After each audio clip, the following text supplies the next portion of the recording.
Is she alive? Is she breathing? No. Oh, this can't be real. Why did you this, Alex? What's that? We're trying to figure it out. You gotta think of a good story. There's Because not right a good now, story. like my partner said, all this evidence is not adding up.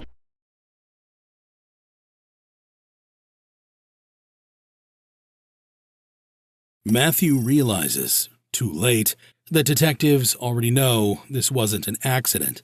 He's not walking out of that room a free man. In the early hours of December 16th, 2022, St. Paul officers sped through the frozen Minnesota streets after a frantic 911 call about a woman found with a self-inflicted gunshot wound. How can I help you? I got a girl who shot herself in the head. Do you think she found any help? She's beyond. When officers entered the small apartment, they found 32-year-old Alexandra Pennig unresponsive on the bathroom floor, a single gunshot wound to her head. Her boyfriend, 44-year-old nurse practitioner Matthew Ecker, was the one who'd called for help. At first, the scene looked like a tragic mishap after a night of heavy drinking. Did she ever hurt herself in the past? That she was going to hurt herself or anything? About a year ago, A year ago? What did she do? What did she say? took an entire bottle of diazepam. She's not the most stable person when she's drinking. I should have known. She goes drink a lot. She does. Did you? Did you too? I mean, I just went to 3 bars. yeah, I had a bit today. Okay. And she drinks a lot. And I did today. And at the time with the Valium, it was after.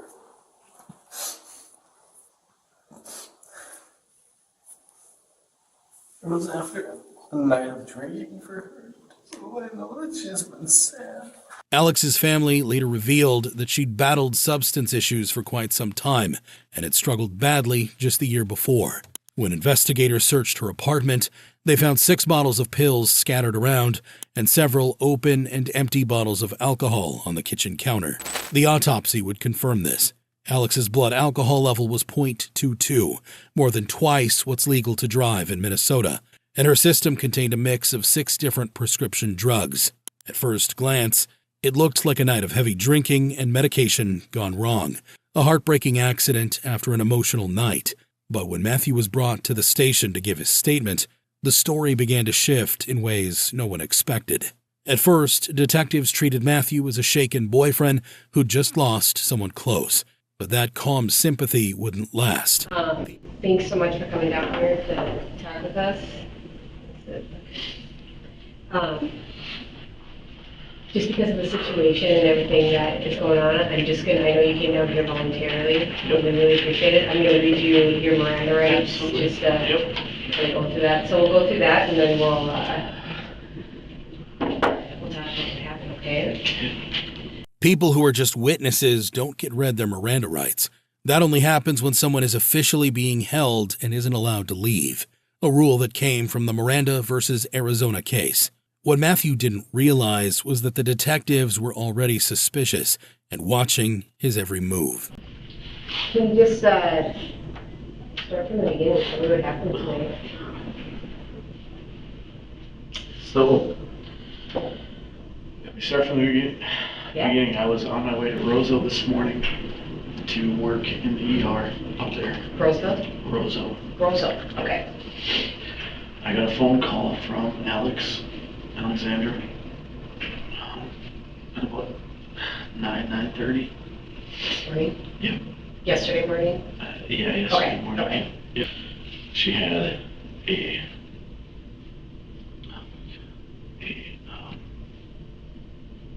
sorry. Okay. Interview for a job at 1 o'clock. I got to St. Paul about 1:40, so I sat and waited for her to get done with that. About 1:55, 2 o'clock, she let me in, and we just kind of hung out. couple of beers. She had some Prosecco.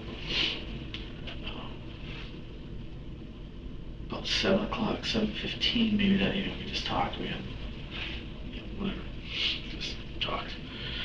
Even though Matthew claimed he skipped work and drove for hours just to have a long talk with his secret girlfriend, the detectives weren't convinced for a second. After the drink, we went and met a friend of hers, Gus. That's how I know him. He's a friend of her boyfriend's, or ex-best friend, I guess, from my understanding. And I cannot remember the name of that bar that we met him at. We were there for a while, had one drink, talked with him. And he had said that her, again, on and off boyfriend was at, I don't want to say camp, as a bar. So we went there. Again, it was fine. We walked in. I sat down on one side of the bar. She walked across, sat on the flip side of me, and her boyfriend was here and was there, like he was at the bar. And he had come up, started talking with her. Things got a little bit heated. And so I, knowing what I got on earlier, got up, walked around, and kind of stepped in between him, and he punched me. There was an altercation. I ended up falling to the floor. I think a bartender and one of the bouncers pulled him up and kicked him out of the bar. And he left, and that was the end of it. We sat for another hour.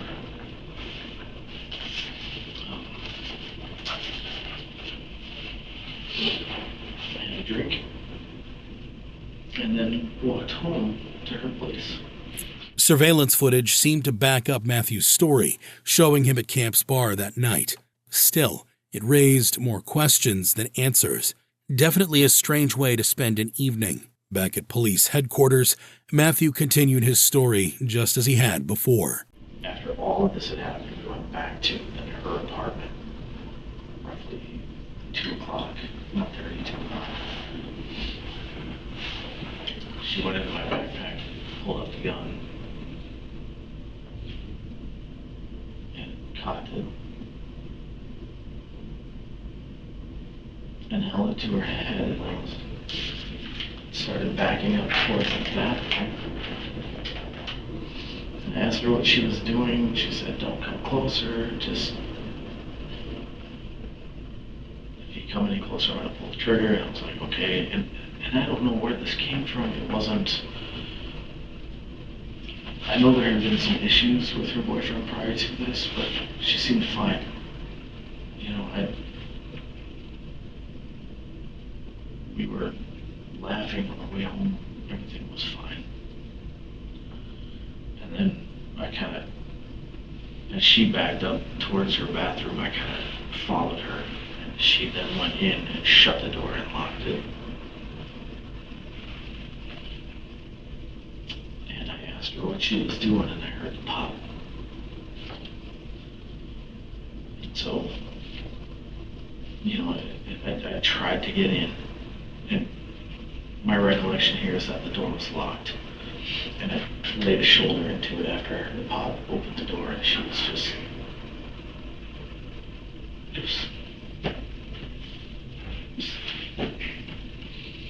there on the floor.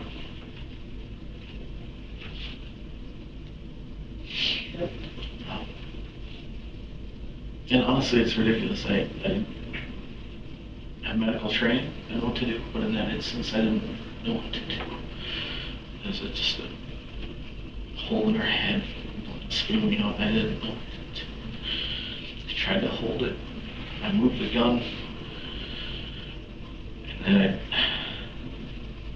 when I realized that, like, obviously there's nothing I can do at this point by myself, I got up and for some weird reason washed my hands, and then tried to find my phone. I couldn't find my phone, so I found her phone, and that was when I called 911.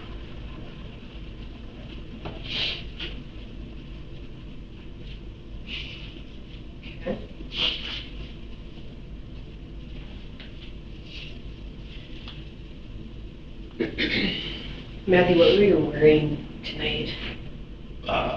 When that incident happened, I was wearing this. Okay. The detectives let Matthew keep talking, even though his story was already full of holes. Interestingly, it was the exact same version he gave to the officers at the scene, word for word.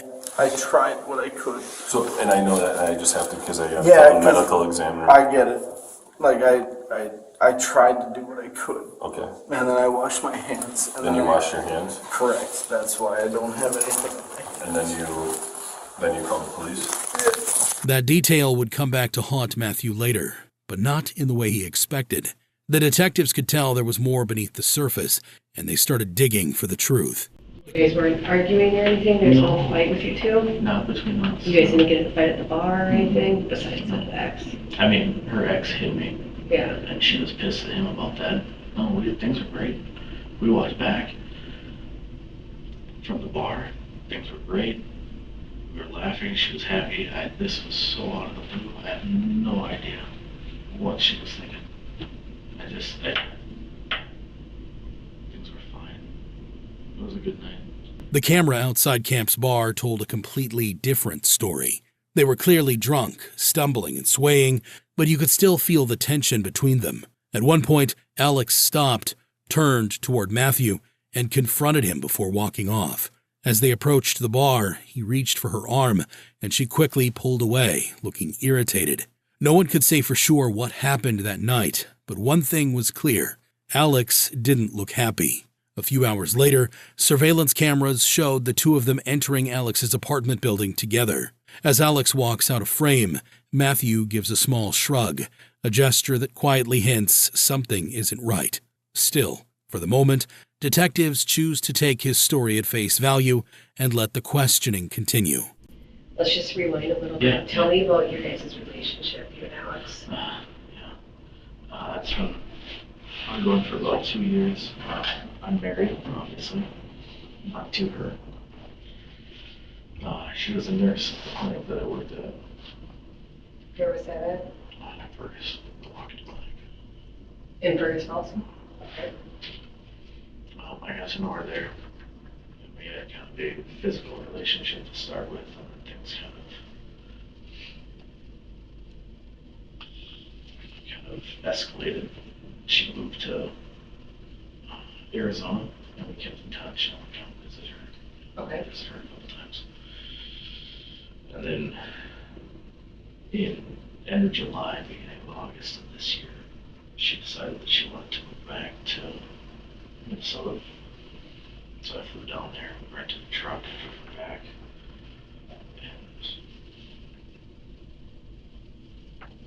And our relationship is not something I'm proud of from that standpoint, but I care about her. Okay. I really do. Yep. Did she know about that you were married? and Oh, everything? absolutely. Okay. Yeah, Okay. that was absolutely known from the get-go. You might be wondering how a married father of 4 managed to fly to Arizona, drive a U-Haul cross-country with a younger nurse, and still keep it hidden from his wife. Yeah, the detectives were wondering the same thing. And you said when you guys went to the bar, you guys sat on opposite ends of the bar. To start with, because her boyfriend was there. But you guys knew that her boyfriend was there in the first place. Yeah. So why did you guys go there? She didn't want, I don't know. Yeah. She wanted to, she's Show you off a the little kind of bit? person that ruffles feathers. Yeah, okay. And I sat on the opposite end because I didn't, she told me to sit there, we didn't want to do anything real crazy, but when she went around and he came over and they started arguing, then I came around and kind of jumped in between them just to, because I mean. What time was that at, do you think? 12:30.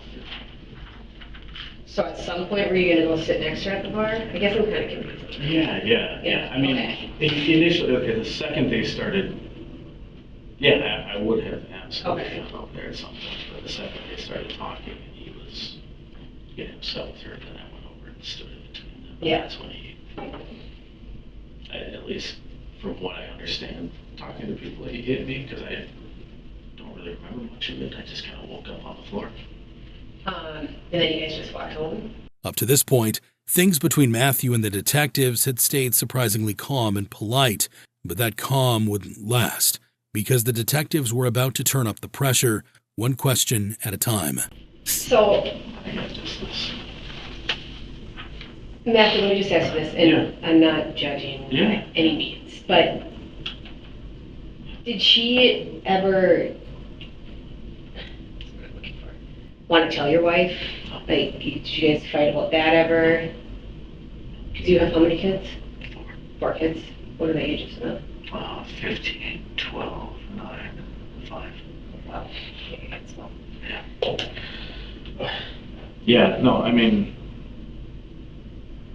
no, we have never had any significant arguments with that. I've been open with her, I've been honest with her. She has been open and honest with me. We understand our relationship. This is not, I know how this looks. I'm not judging you by any means. I know you're not.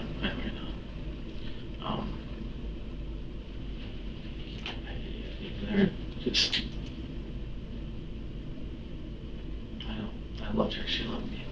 Still, no matter how confident he seemed, this father of four's version of events was about to fall apart, and fast. After leaving him alone in silence for nearly 30 minutes, the detectives walked back in, this time ready to go on the attack. Understandable. The reason why we are asking about the timeline so much, and you know, you're a doctor, the blood in around her on the toilet in the sink was dry already. Okay. When the police got there. So we're wondering, maybe, is the timeline maybe just a little bit off? Because, I mean, you know as a doctor that blood doesn't dry that quick and doesn't start flaking or anything, and by the time the police officers arrived, they noticed that it was dried already. And yeah, I mean, it's possible that I got up and went out and then came back and then went out again. I mean, it was not long. It was not long. I'm gonna be honest, I just, despite all of the training that I have, I didn't know what to do. It's a lot easier when it's not. It's just. I mean, you think it's possible you maybe pass out at all? It wasn't. I don't think it would have been that long. Because that blood was starting to coagulate. It was. Okay. Yeah. I mean, like I said, I may have gone. It's possible that I went out to try to find a phone and then came back and then was doing stuff and then went out to get the phone again. And I mean, I don't think I passed out at all that I remember. Pretty sure I didn't. But it wasn't long. I mean, it was not long. It was not a long amount of time. The hits just kept coming. Earlier, Matthew claimed he'd moved the gun while trying to help, but the spot where he said he placed it was very telling, to say the least. You took the gun before you did this, put your hand on her, you took the gun and put it on her chest, correct? Okay. And then, I guess you put the gun on her chest, but then when the police showed up, her hand was back on the gun. It was back on the gun. Yeah. Yeah, I don't know. Did you maybe before you got up and, washed your hands and went to grab a phone, maybe you grabbed her hand and put it back on the gun? I know I was trying to move her around a little bit. It's possible that I moved her hand over there. So Okay. It's possible. Okay. The position of the gun and the fact that he admitted to moving her hand were only the beginning of what detectives were about to uncover. You're a doctor. Yeah. Okay, we do the same thing. We wear gloves, right? So we don't get blood on our hands or anything. Yeah. Right? Yeah. And I have nails. He has horrible fingernails. I have nails where I get blood in my nails, right? Yeah. So you have your head like this with her. You're going to get blood everywhere, correct? I would think so. And then you grab her hand and you put her hand back down by the gun, and her hand is completely clean. Her hand looks like my hands. There's no blood on her hand. I can't explain that. I can't. It wasn't just her hand that was spotless. The gun itself had no trace of blood. One investigator even described it as looking remarkably clean. Even with all the contradictions stacking up, Matthew stayed firm on his story, though his nerves were starting to show. The female detective then switched tactics, gently suggesting another version of what might have happened. This is just what I'm gonna say to you, Yeah. and just because I'm about her age right now, so this is just me thinking, you guys had drinks. You guys had started drinking at 2, right? Mhm. You got punched, you got humiliated in front of people at this bar, I right? didn't care about that. And then you guys go back and you guys start arguing, and she knows where this gun is of yours. Oh, we didn't argue. But this is just me, let's just act like I was kind of, Sure. what I'm kind of getting out of it, because again, I'm about her age. You guys get in an argument, and she knows where that gun is, so she pulls that gun. And she's pointing it at you because she's pissed because you're married. You have 4 kids. You're never leaving your wife. You've made that clear to her because you've already told us that you guys, she knows. And you're not going to leave your wife for her. And she gets upset because she has to be with this Shane guy and not you, who's this professional doctor who's great at his job, and she points his gun at you, and in self-defense, you guys are in the bathroom with this gun, and in self-defense, you grab the gun, and it accidentally goes off. Oh my God, no. She locked. When that didn't work, she began pressing harder, picking apart every gap and inconsistency in his story. Have you done surgeries before? No. Okay. So, you know, when you get blood all over your hands and then you go into the sink and you, Yeah.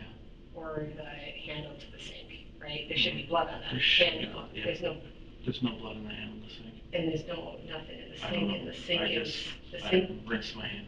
the sink's dry. There's no water or anything. No, I washed my hands in the sink. I did. I rinsed my hands in the sink. Okay. Even though Matthew told officers at the scene that he'd washed his hands in the bathroom, the evidence said otherwise. The sink and faucet were spotless, completely dry, and without a single trace of blood. Once again, Matthew had no explanation, yet he kept insisting his story was true. The questioning kept going in circles until the older detective finally cut through the act and told him straight. They knew he wasn't telling the truth. You're a good favor. Yeah. Just hear me out a second. Yeah. I've been doing this a long time, and Okay. so is my partner. And just like how you know that the job that you do, Yeah. you're able to know things by your training, by your experience, all that, okay? Same with us. So what we do is we try to follow we always look at these cases and where does the evidence take us, okay? So we come into these with an open mind and just try to follow what we see, what we're hearing, what you tell the cops, what the evidence shows, right? I think you're a good guy. I really do. I think you got a family, you got kids. I still think you're a good guy. You were trying to do the right thing. But you have to hear me out and hear my partner out here. You need to think for a second, because she's just giving you a little bit of what we see here so far. And here's a girl that's right-handed, that takes a gun left-handed, that knows that there's not one in the chamber, so she cocks one in and puts one in the chamber, right? Yeah. You're not coming near her because she's got a gun to her head, but then she goes in the bathroom, really doesn't even need to lock the door because she tells you, don't come near me with this gun, right? Yeah. I'm just telling you, evidence-wise, the blood in there was dried for quite some time. I go to a lot of these scenes, and I've been doing hundreds of them, and so is my partner, and I'm telling you, what I'm trying to do, this is like, because how old are you? 44. 44. We're a little bit closer to the age than my partner is. You still have your whole life ahead of you. I know. But I'm trying to give you an opportunity to tell us what really happened there. Because right now, I'm telling you right now, Matthew, like I said, the evidence clearly shows what you're saying is not what happened. Okay? I'm a very straight up person, and I will be straight up with you. And that's why my partner said, hey, Was there a fight? Did she point this gun at you? Were you struggling over it? She did. We went. Matthew, I'm just telling you right now. I know. I examined that gun, and I've been to hundreds of suicides, okay? I examined that gun closely. The ME does an autopsy, which we'll do today. They determine close contact, they determine far contact, all of that, okay? They can tell if it's a close contact, simple things like the recoil spring going off in the head, okay? Nothing is adding up there. And then like my partner says, you end up putting her hand back on the gun, which is not something that's normal. No, I don't think anything that I did was normal. I don't know what normal is in that situation. I'm going to be honest with you. No luck. Matthew still refused to back down.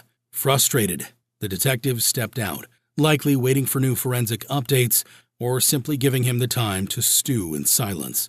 When they came back 15 minutes later, Matthew's story had suddenly changed. So, the change that I have, and I was scared. After this had happened, and I maintained that the shot went off behind the closed door.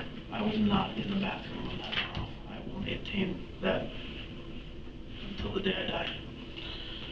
I did take the gun and I put it in my suitcase. I got scared for a second. I didn't know what was going on. I took the gun. I may have put it in the holster. I don't remember if I did or not. I put it in the suitcase, went back, looked at her, and said, yep. Went back to the suitcase, grabbed the gun, and I put it back there.